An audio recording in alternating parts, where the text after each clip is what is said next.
आज का पहला पाठ सामुएल का पहला ग्रंथ अध्याय 3 पद संख्या 1 से 10, 19 से 20।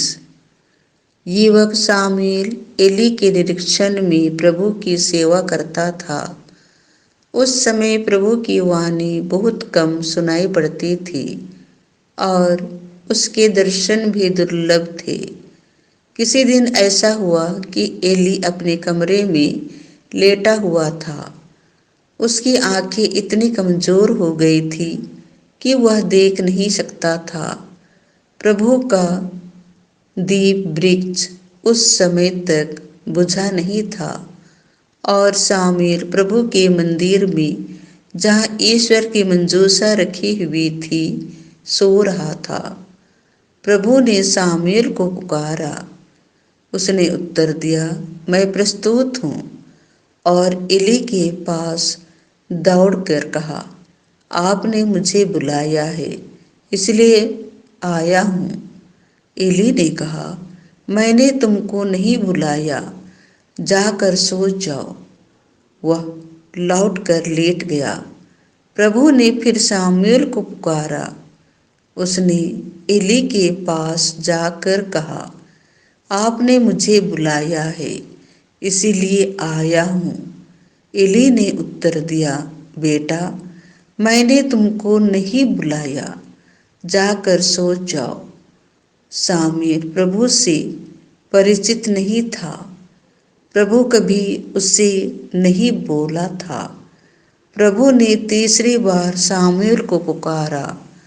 वह उठकर एली के पास गया और उसने कहा, आपने मुझे बुलाया, इसलिए आया हूँ। तब एली समझ गया कि प्रभु युवक को बुला रहा है। एली ने सामुएल से कहा, जाकर सो जाओ। यदि तुमको फिर बुलाया जाएगा तो यह कहना, प्रभु बोल, तेरा सेवक सुन रहा है।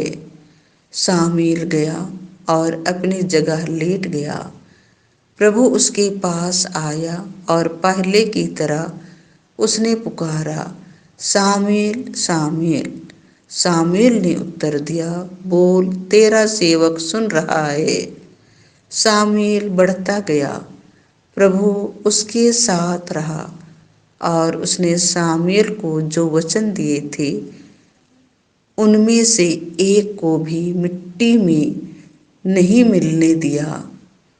और दान से लेकर बेर्शेबा तक समस्त इस्राएल यह जान गया कि सामुएल प्रभु का नबी प्रमाणित हो गया है। यह प्रभु की वाणी है। संत मार्कुस के अनुसार पवित्र सुसमाचार अध्याय 1 पद संख्या 29 से 39। वे सभागृह से निकलकर याकूब और योहन के साथ सीधे सिमोन और अंद्रियास के घर गए। सिमोन की सास बुखार में पड़ी हुई थी। लोगों ने तुरंत उसके विषय में उन्हें बताया। ईसा उसके पास आए और उन्होंने हाथ पकड़कर उसे उठाया। उसका बुखार जाता रहा और वह उन लोगों के सेवा सत्कार में लग गई। संध्या समय सूरज डूबने के बाद लोग सभी रोगियों और अवधूत ग्रस्तों को उनके पास ले आए। सारा नगर द्वार पर एकत्र हो गया। ईसा ने नाना प्रकार की बीमारियों से पीड़ित बहुत से रोगियों को चंगा किया और बहुत से अवधूतों को निकाला। वे अवधूतों को बोलने से रोकते थे, क्योंकि वे जानते थे कि वह कौन है। दूसरे दिन ईसा बहुत सवेरे उठकर घर से निकले और किसी एकांत स्थान जाकर प्रार्थना करते रहे।